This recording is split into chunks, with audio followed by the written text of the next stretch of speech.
Welcome to the Bite Size Brilliance podcast. I'm your host, April Darley, and today I want to talk about one of the most common sabotages that I see with my clients, and it's about your worth equals your work.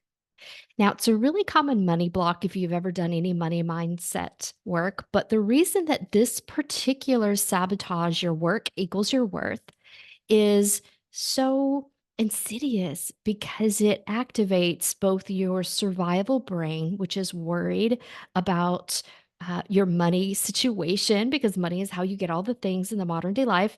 But it also activates that worth piece from the subconscious, which is concerned about love and belonging.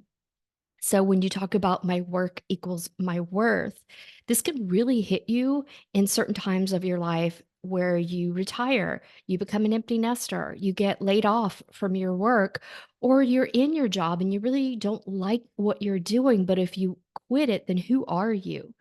So it's this really weird situation that can happen where you wrap up your identity in your job, right? And I don't necessarily mean the job you do for money, but it's the identity of a job. Just like a mom who raises kids, the kids leave the nest, her work is done. So then who is she? Who am I? What am I doing here? So your work equals your worth. Let's separate that out.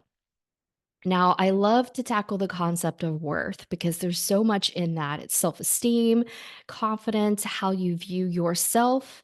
And when we think about worth, for some reason, we think that that is variable. And that's one reason why work equals worth is sabotage.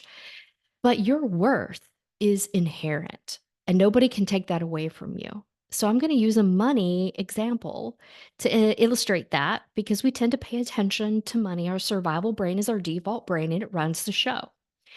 So if you went to the bank and got a $100 bill that's new and crisp, like they just printed it, that $100 bill is worth $100. Duh, right?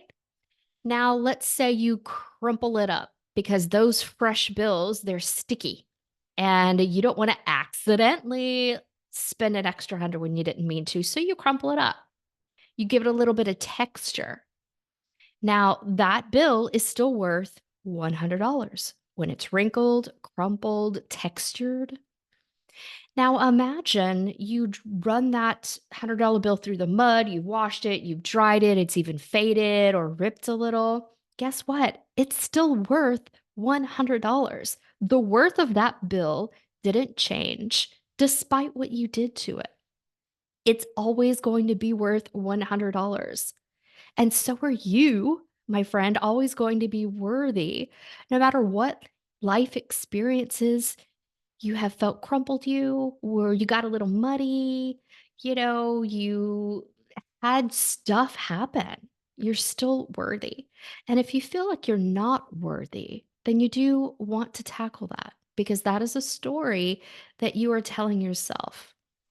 And we trace all that back, reverse engineer that. It's generally thoughts you continue to think create a belief, and beliefs create actions. So if you are thinking thoughts over and over that you are unworthy, the subconscious will take that on as a belief, and then you will act as if you are unworthy. And that might be introversion, playing small, being afraid to speak up in meetings, not dressing how you really would like to dress because what if other people don't like it? It's not being true to you when you tell yourself, I'm not worthy, because you are. Now let's tackle the second piece of that, the work equals your worth. So let's talk about your work. Work is often how we provide value to the world. There's something you do, some product you make, or a service that you provide, or a talent that you share that other people want, need, and look forward to. And the thing about work is that can constantly evolve. Your work can change, your worth does not. So, this is a really big distinction. So, if your work is making you feel unworthy, then you can change both pieces of that. You can find different work that's more in alignment with your values, and change your thoughts, beliefs, and actions regarding your worth. And that's where the sweet spot is to detach these two concepts from each other because together they can help form your identity, but you do have to remember the work piece will constantly innovate, it will change, it will evolve. And if you are attaching yourself, your worth to that piece that's constantly changing, then you may feel like you're scrambling to catch up all the time. But if you learn to relax and go, I am worthy no matter what I do, no matter what my talents are, what I share with the world, what I do to make money, that none of that stuff matters. I'm worthy. And that's the piece that you're going to carry with you from birth to death. And that's the piece that I want you to remember. Change your work, but don't change your worth, right? Don't think about the concept that you might be unworthy. Not true. Your worth is going to carry on forever, right? As long as you draw breath, you are worthy and you are worth it. And you deserve to have a happy and joyful life. All right, my friends, I'm wishing you so much brilliant love and success. And I hope this episode has been helpful to you. Please like, subscribe, review it, share it with your friends. I would be overjoyed at all that support. And tune in next week and have a great week, my friends. Goodbye.